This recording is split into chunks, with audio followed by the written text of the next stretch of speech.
Hi everyone, welcome to Emma, a true infidelity story. I'm excited to share a new story with you. The morning light spilled across the kitchen table, casting a warm glow on the coffee cup. Cradled in my hands, I sat there, the silence of our home, wrapping around me like a heavy cloak. Evelyn was away again, his job taking him to distant cities, leaving me with only the company of Milo, our faithful golden retriever. But today, the usual comfort of routine was shattered by a discovery that felt like a betrayal. The scent of a strange cologne lingered in the air, a lipstick stain on one of Evelyn's shirts, and a letter not addressed to us, but to someone named Del, written in Evelyn's unmistakable handwriting. My heart pounded as I opened it, revealing words of love and longing promises of a future together. As I sat there, the world tilting beneath me, I couldn't help but wonder what else had I missed in the life I thought we shared. The scent of freshly brewed coffee wafts through the air, a comforting ritual that signals the start of another day in our quiet suburban life. My name is Victoria, and as I sit here in our cozy kitchen, the morning light filters through the curtains, casting a warm glow over the room.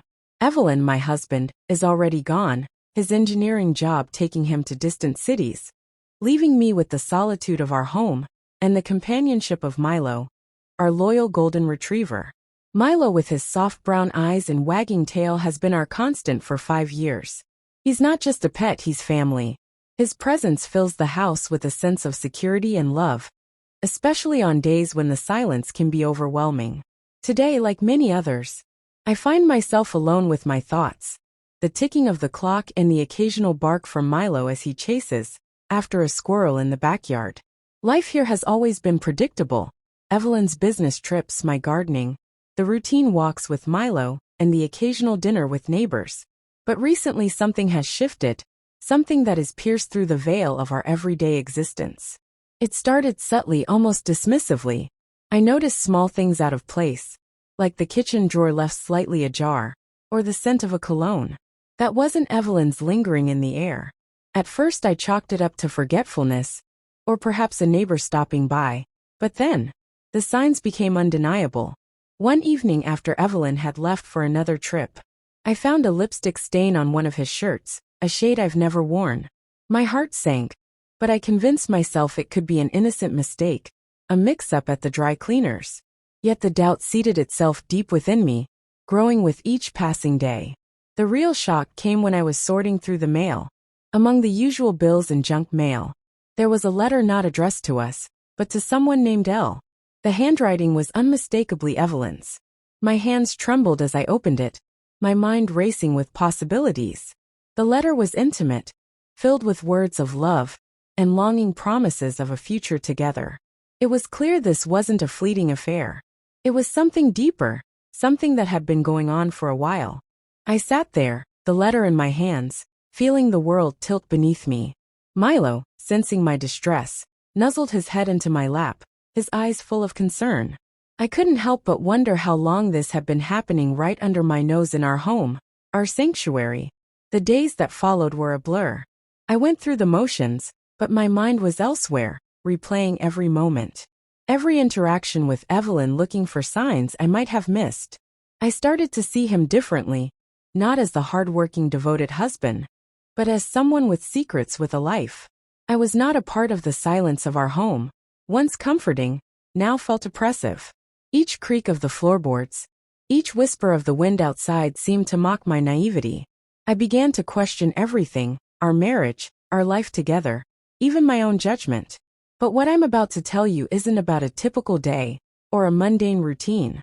It's about a moment that changed everything.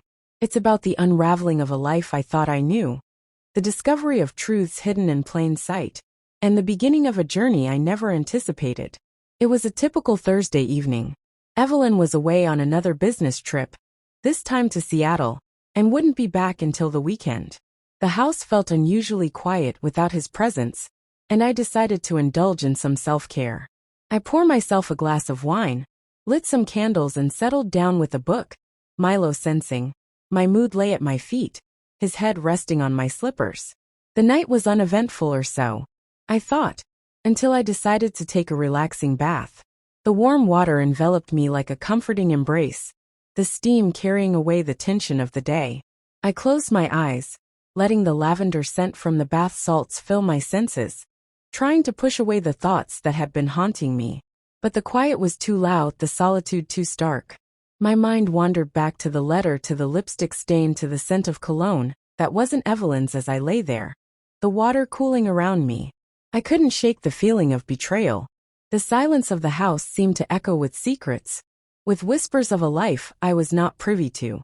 I started to question everything, our marriage, our life together, even my own judgment. How could I have been so blind? The bath did little to soothe me. Instead, it was as if the water had washed away the last remnants of denial, leaving me with a stark clarity I wasn't ready for. I got out, wrapped myself in a towel, and moved to the bedroom, the letter still on my mind.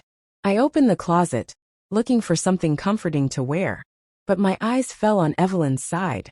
There, among his neatly hung suits, was a shirt I hadn't seen before. It was a deep rich blue, a color he rarely wore. My heart skipped a beat as I reached out my fingers, brushing the fabric. It was soft, new, and as I pulled it closer, a scent wafted up, not of shame, but of someone else. The realization hit me like a wave. This wasn't just about a letter or a lipstick stain. This was about a life, a relationship that had been flourishing in the shadows of our home. I felt a surge of anger, of hurt, but also a strange resolve. I needed to know more to understand the depth of this deception. I dressed quickly, the shirt, now a symbol of my newfound determination. I went downstairs, the house feeling like a stage set for a drama. I was now an unwilling actor. Milo followed me, his tail low. Sensing the shift in my mood, I sat at the kitchen table, the same place where I had first opened the letter, and began to think. What if there were more signs I had missed? What if there were clues hidden in plain sight? I started to look around, my eyes catching on the smallest details, the way the mail was always perfectly aligned, the subtle changes in Evelyn's routine, the times he seemed distracted or distant. Then my gaze landed on his laptop, left carelessly on the counter. It was password protected, but I knew Evelyn. He used the same password for everything, our anniversary date. With a deep breath, I opened it, my hands trembling, not just from the cold, but from the anticipation of what I might find. The screen lit up, and there it was, an email from L. My heart pounded in my C********T as I clicked on it. The message was brief, but the words were like daggers: plans for a weekend away, a mention of our special place, and a promise to make up for lost time. The implications were clear, the betrayal undeniable. I closed the laptop, my mind racing. This wasn't just an affair. It was a parallel life. I felt a mix of emotions, anger, sadness, but also a burgeoning sense of empowerment. I was no longer the passive participant in this narrative. I was going to uncover the truth piece by piece, until I understood the full extent of Evelyn's double life. As I sat there, the night stretching on, I realized this was just the beginning. Little did I know this night would lead me down a path I never imagined I'd take. After my bath, I slipped into a silk robe and returned to the living room. The wine had made me feel relaxed, perhaps too relaxed. I was scrolling through my phone when Milo, in his usual playful manner, started nudging me with his nose. I laughed, pushing him away gently, but he was insistent in a moment of what I can only describe as a lapse in judgment. I let him continue, thinking it was just his way of showing affection. But then something happened that I never anticipated. Milo's playful nudges turned into something more intense. His nose pressed against my thigh, his breath hot through the silk, and before I could react, his tongue made contact. I gasped the sensation, sending an unexpected shiver through me. I tried to push him away, but my body betrayed me, a part of me responding in a way that was both shocking and confusing. The room seemed to spin as I struggled with my own reactions. Milo, sensing my turmoil, became more insistent, his actions now unmistakably deliberate. I felt a mix of horror and a forbidden thrill, my mind racing with the implications of what was happening. In a sudden burst of clarity, I managed to push him away, my heart pounding in my C*******T. I stood up, my robe, now clinging to me in a way that felt too revealing, too intimate. Milo sat back on his haunch, his tail wagging slowly, his eyes watching me with a mix of confusion and what could only be described as longing. I backed away, my mind reeling from the encounter. The room felt too small, the walls closing in. I needed airspace to process what had just transpired. I moved to the window, the cool glass against my forehead grounding me outside. The night was silent, the stars indifferent to the chaos inside my home. My thoughts were a whirlwind. Had I encouraged this? Was it my fault for not being more firm? The wine, the loneliness, the betrayal by Evelyn, had it all led to this moment? I felt a surge of guilt, not just for what had happened, but for the part of me that hadn't immediately recoiled. I turned back to look at Milo, now lying down with his head on his paws, looking up at me with those soft brown eyes. There was no judgment there, only a simple animalistic desire that had crossed a line I hadn't even known existed. The reality of my situation hit me like a cold wave. Here I was alone in my house, my husband living a double life, and now this an encounter with our cute dog that was anything but innocent. The implications were staggering. What did this say about me, about my marriage, about the life I thought I had built? I wrapped my robe tighter around me, feeling exposed not just physically but emotionally. The silence of the house now felt like an accusation. I walked back to the couch, sitting down heavily, my mind racing. I needed to understand, to dissect every moment, every choice that had led to this point. The clock on the wall ticked loudly, each second a reminder of the time slipping away, of the life I was supposed to be living. I reached for my phone again, but instead of scrolling mindless, I opened the browser. I started searching, looking for answers, for explanations, for anything that could make sense of what had just happened. The internet offered a myriad of explanations, from psychological to biological, but none truly comforted me. Each article seemed to peel back another layer of my own ignorance, my own naivety. How had I not seen the signs? How had I let myself get to this point? As I sat there, the night stretching on, I realized this was just the beginning. The discovery of Evelyn's affair had been the catalyst, but this was something else entirely. It was a moment that would haunt me forever, a line crossed that could never be uncrossed. And as I looked at Milo, now asleep on the floor, I knew that this night would lead me down a path I never imagined. I'd take a path not just of uncovering Evelyn's secrets, but of confronting my own, of understanding desires and boundaries in ways I had never considered before. The wine had indeed relaxed me, perhaps too much, but it was the unraveling of my life that truly left me exposed, vulnerable, and on the brink of a transformation. I couldn't yet fathom the next morning. The weight of what had occurred the previous night began to sink in. I felt a mix of confusion, guilt, and a strange detachment from reality. The house, once a sanctuary, now felt like a stage where every scene played out my indiscretions. I avoided Milo's gaze, his innocent eyes now a reminder of my lapse in judgment. I tried to busy myself with chores, hoping the mundane tasks would anchor me back to normalcy. But every sound, every movement in the house seemed to echo my mistake. The clatter of dishes, the hum of the refrigerator, even the soft patting of Milo's paws on the hardwood floor, all seemed to whisper accusations. I couldn't shake off the feeling of betrayal, not just to Evelyn, but to myself. How had I let things spiral so out of control? The betrayal by Evelyn had left me vulnerable, exposed, and in that vulnerability, I had crossed a line I never thought I would. The guilt was overwhelming, a heavy cloak that seemed to suffocate me with every breath as I stood in the kitchen, staring blankly at the coffee maker. I knew I had to confront what I had done. The coffee dripped slowly, each drop a tick of the clock counting down to the moment I would have to face myself. The aroma, usually comforting, now felt like a mockery of the life I thought I had my mind replayed the night before. Each moment, vivid and haunting, Milo's playful nudges had turned into something else, something that crossed boundaries I hadn't even known existed. The memory of his touch, his warmth sent shivers down my spine, not of pleasure, but of profound discomfort and confusion. I poured myself a cup of coffee, my hands trembling, the liquid sloshed over the rim, staining the countertop, a physical manifestation of the mess inside me. I cleaned it up mechanically, my thoughts elsewhere. How could I reconcile with this new part of myself? How could I look at Milo, at Evelyn, at my own reflection, without seeing the shadow of last night? The silence of the house was oppressive. Each creak of the floorboards, each whisper of the wind outside, seemed to mock my naivety. I began to question everything, our marriage, our life together, even my own judgment. Had I been so starved for affection, for connection, that I had allowed this to happen? Or was it the wine, the loneliness, the betrayal by Evelyn that had led me here? I moved to the living room. The same place where it had all unfolded, the couch, the carpet. Even the air seemed charged with the memory of last night. Milo lay on the floor, his head on his paws, watching me with those soft brown eyes. There was no judgment there. Only a simple animalistic desire that had crossed a line I hadn't even known existed. I sat down, the weight of my actions pressing down on me. The room felt too small, the walls closing in.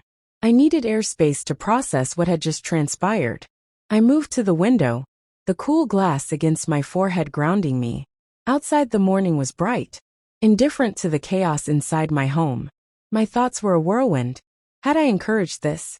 Was it my fault for not being more firm? The wine, the loneliness, the betrayal by Evelyn, had it all led to this moment? I felt a surge of guilt, not just for what had happened, but for the part of me that hadn't immediately recoiled. I turned back to look at Milo, now asleep on the floor, his innocence, a stark contrast to the turmoil within me. The reality of my situation hit me like a cold wave. Here I was alone in my house, my husband living a double life. And now this, an encounter with our cute dog that was anything but innocent. The implications were staggering. What did this say about me, about my marriage, about the life I thought I had built?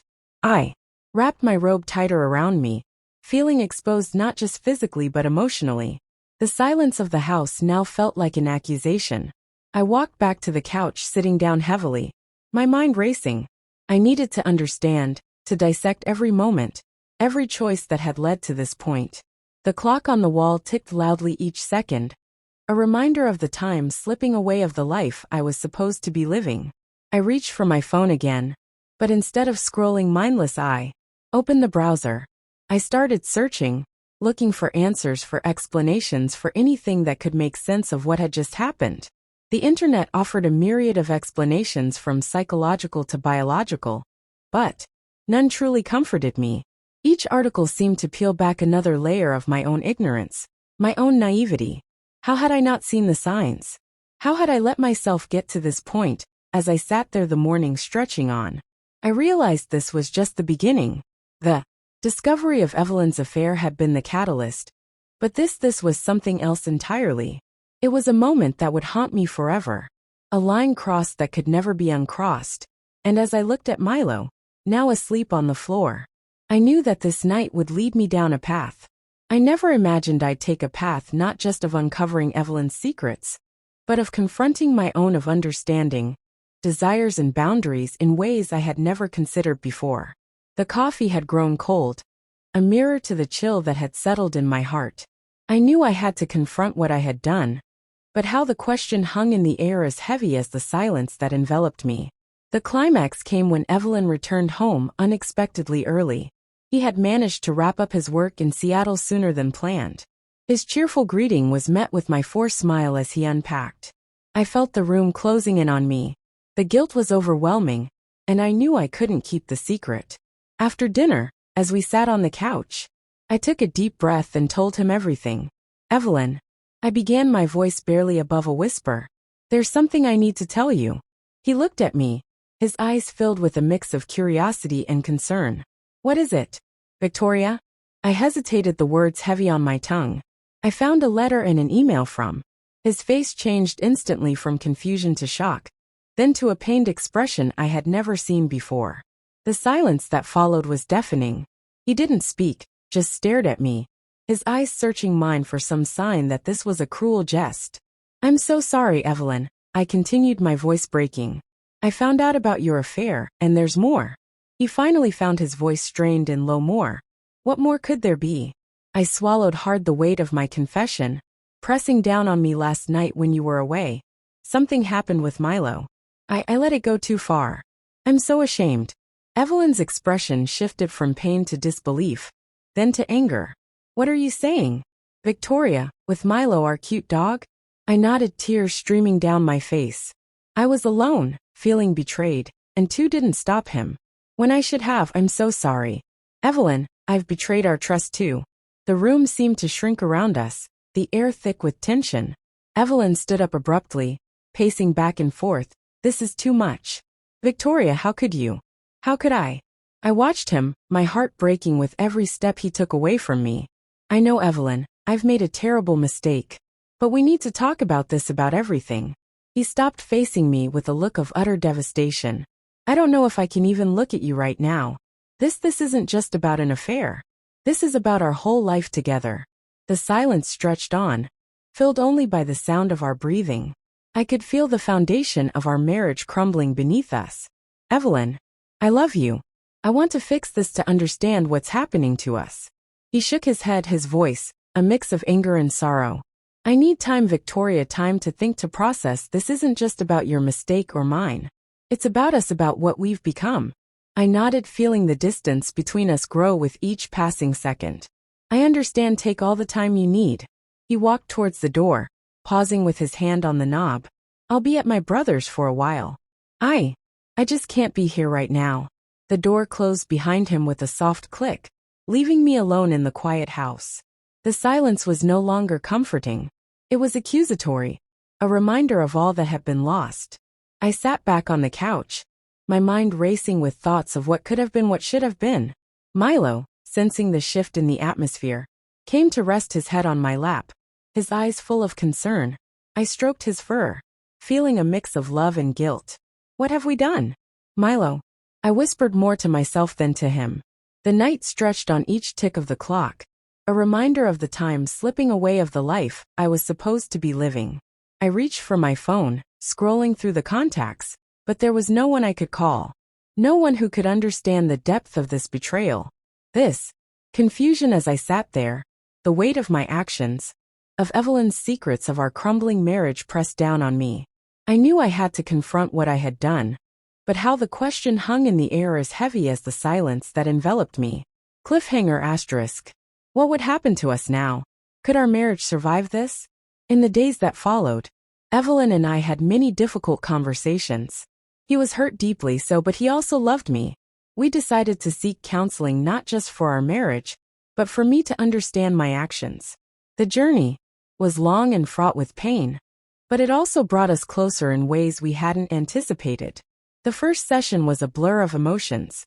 We sat in a small, softly lit room, the therapist's office filled with a scent of lavender, a stark contrast to the turmoil within us. Evelyn spoke first, his voice trembling with a mix of anger and sorrow. I feel like I've lost my wife, he said, his eyes not meeting mine. The woman I thought I knew wouldn't have let things go so far with Milo.